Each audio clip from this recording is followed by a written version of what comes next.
फिर से स्वागत है मेरे चैनल पर। मैं हूं राज और आप देख रहे हैं हाईवे 33।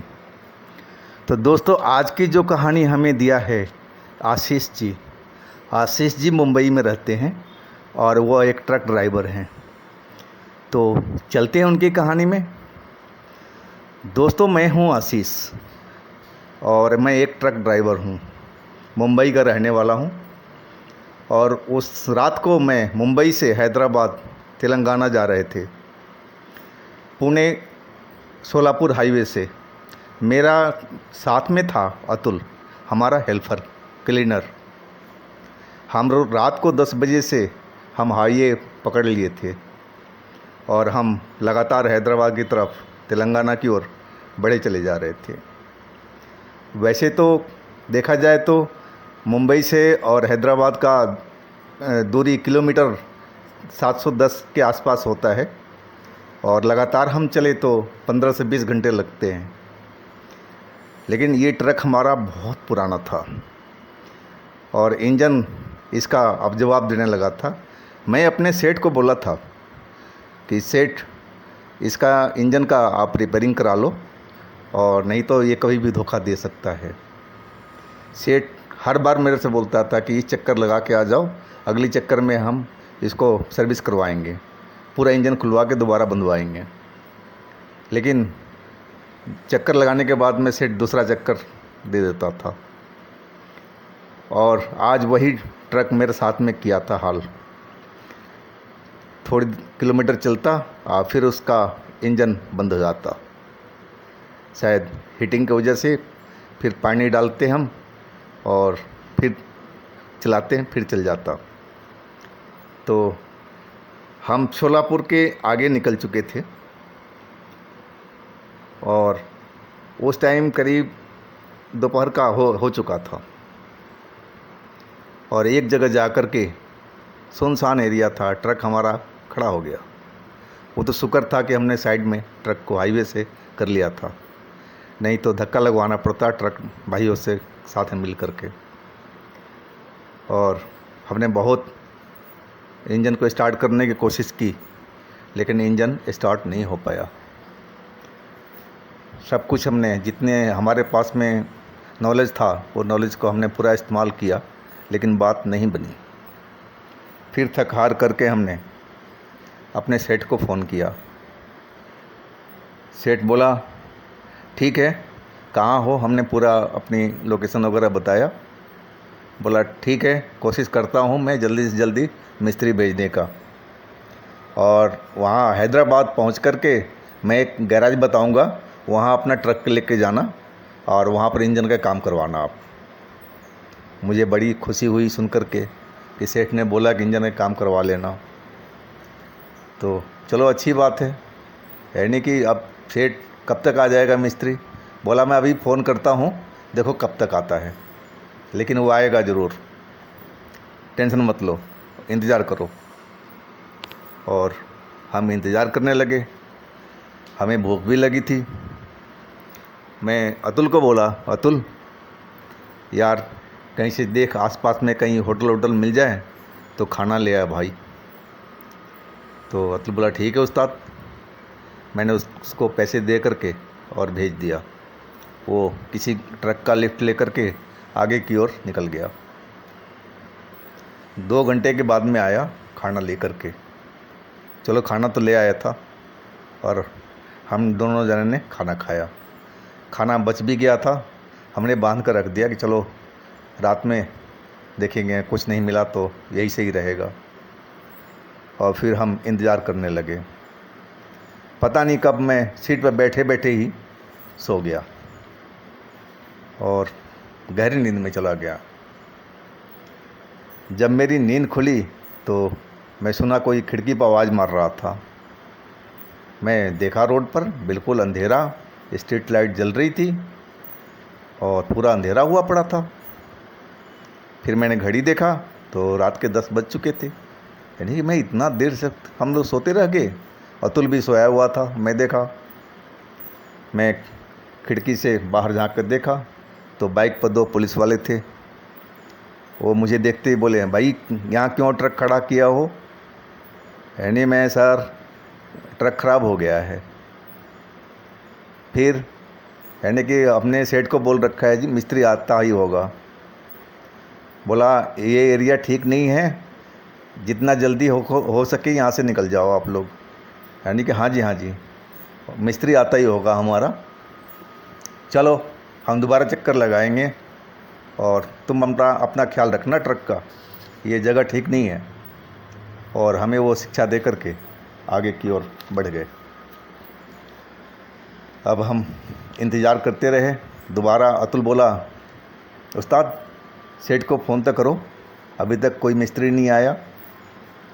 मैंने मिलाया फ़ोन, लेकिन फ़ोन तो लगा लेकिन सेठ फ़ोन नहीं उठाया। मैं समझ गया ये टाइम उसकी पार्टी का टाइम होता है, पोहा चढ़ाने का। वो अब वो फ़ोन नहीं उठाएगा तो सुबह में। फिर भी मैं 2 बार कोशिश किया लेकिन फ़ोन नहीं उठाया। मैं अतुल को समझा दिया, अतुल अब सेठ फ़ोन नहीं उठाएगा, है कि उसका अब टाइम शुरू हो चुका है पार्टी का, वो अपने काम में लगा होगा। और हम फिर इंतज़ार करने लगे बैठे बैठे। 12 बज चुके थे और हम आपस में बातें कर रहे थे। तभी अचानक हमारे ट्रक के आगे की ओर और हर जगह से धुंध आना शुरू हो गया, जैसे सर्दियों का टाइम हो और धुंध अचानक निकलना शुरू हो गया।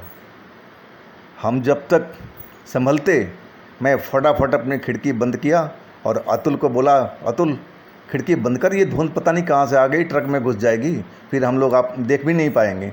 इतना गहरा धुंध था वो, धुएं की तरह, सफ़ेद धुएं की तरह, और बहुत गहरा।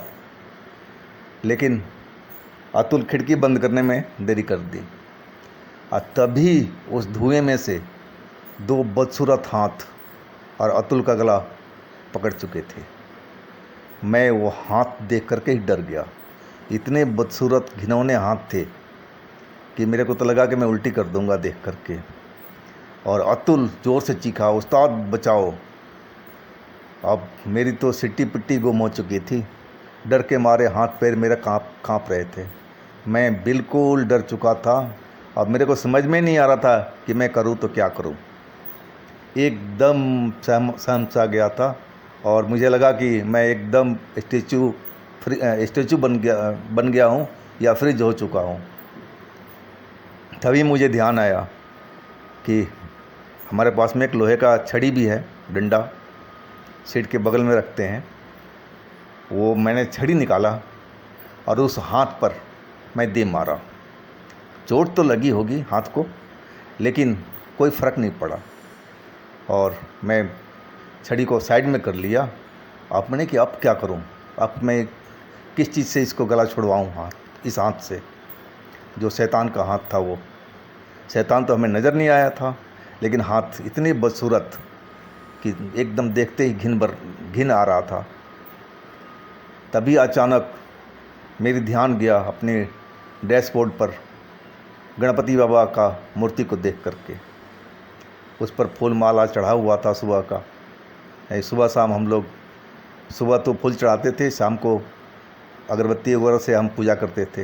ये हम लोग का डेली का नियम था और हर ट्रक में ही होता है, खास करके सभी लोग करते हैं इस चीज़ को। मैंने माला वहाँ पर चढ़ा हुआ था, सुबह का माला, मैं माला को उठाया और गणपति बाबा मोरिया का नाम लिया और उस हाथ पर मैंने दे मारा। चमत्कार हुआ, वो हाथ फटाफट पीछे हो चुका था और अतुल का गला छोड़ चुका था। अतुल जिसने ढाल सा पड़ गया, जैसे उसका शरीर में जान ना हो, बिल्कुल शांत पड़ चुका था। मुझे तो डर लगा कहीं मर ना गया हो, क्योंकि एकदम कोई उसमें हरकत नहीं थी। मैं एकदम डर चुका था और तभी देखा वो जो धुंध थी ना, वो एकदम अचानक गायब होने लगी और सब कुछ साफ दिखाई पड़ने लग गया आगे की ओर हर तरफ। और हमारे ट्रक के सामने तभी एक साया शैतान सा नज़र आया, बहुत लंबा था और अपने वो हाथ को इधर से उधर झटक कर हिलाने की कोशिश कर रहा था, जैसे उस पर चोट लगी हो या जल चुका हो या जख्मी हो चुका हो। और इधर उधर अपने हाथ को ज़ोर ज़ोर से कर रहा था वो। और फिर देखते ही देखते मेरी आंखों के सामने से वो गायब हो गया सेकंडों में। अब मेरा ध्यान गया अतुल की तरफ। मैं उस साइड में भागा अतुल के सीट के बराबर में और देखा सांस तो चल रही थी। तब मेरे जान में जान आई कि चलो अगला ज़िंदा तो है। अब मैं क्या करूं? कुछ समझ में नहीं आ रहा था कि इसको कैसे होश में ले आऊं। तभी पानी का बोतल का ध्यान आया मुझे। उस टाइम में दिमाग भी तो नहीं काम करता। ऐसे घटना में अचानक हो जाए तो दिमाग एकदम फ्रीज हो जाता है। वो कुछ सोच समझ नहीं पाता है कि क्या सही है क्या गलत है। और वही मेरे साथ में हुआ था। और मैं पानी का बोतल निकाला, हाथ में लेकर के उसके चेहरे पर छिड़कना शुरू किया। थोड़ी देर में भगवान के दया से वो होश में आ गया। और फिर मैंने उसकी गर्दन देखी तो गर्दन पर जैसे खरोच आए हुए थे, जैसे किसी ने उसको नाखून से खरोच रखा हो, और उसमें से पतली पतली खून की बूंदें चमक रही थी। और वो लाल भी हुआ पड़ा था गला उसका, जिससे सूज चुका है, और उसके गले से आवाज़ भी नहीं निकल पा रही थी। वो इधर उधर देखा और शायद वो साया को हाथ की तरफ, वो उसको डर था कि हाथ इधर ही है, लेकिन हाथ तो था नहीं, वो तो गायब हो चुका था। और फिर वो मुझे देखा और मेरे को पकड़ लिया और रोने लगा, लेकिन उसकी रुलाई बाहर भी नहीं आ रही थी, गले से आवाज़ नहीं निकल पा रही थी। मैंने उसको शांत कराया, अतुल शांत हो जा, गणपति बाबा ने सब कुछ सही कर दिया है। आज उन्हीं के चमत्कार से हम लोग बचे हैं, उस फूल माला के वजह से। अगर आज फूल माला हम उस पर हाथ पर नहीं मारते तो तुम्हारा नंबर था ही, उसके बाद में अगला नंबर हमारा था। और शुक्र है गणपति बाबा का कि उन्होंने हमें बचा लिया। फिर हम दोबारा हाथ जोड़े भगवान की तरफ कि बाबा ऐसी सब कर अच्छा करना जैसे आपने हम लोगों को किया। और फिर पूरी रात हमारी ट्रक में बैठे बैठे कट गया। सुबह हो चुकी थी और करीब 8 बजे के आसपास वो मिस्त्री आया और आते ही अपने काम में लग गया। करीब 2-2.5 घंटे लगा था ट्रक को सही करने में। और बोला आप इंजन स्टार्ट करो। मैंने स्टार्ट किया, इंजन स्टार्ट हो गया। बोला आप ट्रक को अनलोड करके, फिर वो एक विजिटिंग कार्ड दिया, हैदराबाद का ही था। बोला उस गैरेज में चले जाना और इंजन का काम आपका वहीं होगा। मैंने उसको इस घटना के बारे में बताया तो बोला आपके साथ में ऐसा घटा है? यानी भाई हम भुक्तभोगी हैं, हम तो जान जाते जाते हमारे लड़के की बची है। बोला बापा रे, इसमें तो मैं रात में आने वाला था, लेकिन मैं सुन चुका था कि उस रोड पर बहुत बहुत कांड होते हैं, तो मैं इस वजह से ही रात में नहीं आया भाया। वो एकदम डर गया दिन में। मैंने कि भाई हम तो ट्रक वाले हैं, हम तो कहीं भी रुक जाते हैं, और ये घटना हमारे साथ में पहली बार घटी है। फिर वो बोला ठीक है भैया, चलो भगवान की देन है कि आप लोग बच गए। और उसके बाद हम वहाँ से अपनी मंजिल की ओर निकल पड़े। तो दोस्तों, आज की कहानी हम यहीं समाप्त करते हैं। आशा करता हूँ कहानी पसंद आई होगी। और हाँ दोस्तों, आपके पास भी कोई अपनी आप बीती हो, इस तरह की कोई कहानी हो, कोई घटना हो, तो हमें इंस्टाग्राम पर या व्हाट्सएप नंबर पर हमें शेयर कीजिए। हम आपका कहानी को ज़रूर दर्शकों को दिखाएंगे, बनाएंगे। और दोस्तों, हमारे चैनल को लाइक कीजिए, सब्सक्राइब कीजिए और शेयर भी कीजिए। और हाँ दोस्तों, हमारे एक नया चैनल चल रहा है, अभी स्टार्ट हुआ कुछ दिन पहले। उसमें भी आप लोगों को सपोर्ट की ज़रूरत है। लिंक हमने नीचे दे रखा है और उसमें भी अच्छी अच्छी कहानी हम दे रहे हैं, तो उस पर भी विज़िट कर लीजिएगा और उसको भी देखिएगा। बहुत मज़ा आएगा आपको, आप लोगों को। तो अगले दिन हम मिलते हैं एक नई कहानी के साथ में। आप लोग अपना ख्याल रखिएगा। भगवान आपको खुश मंगल रखे। नमस्कार।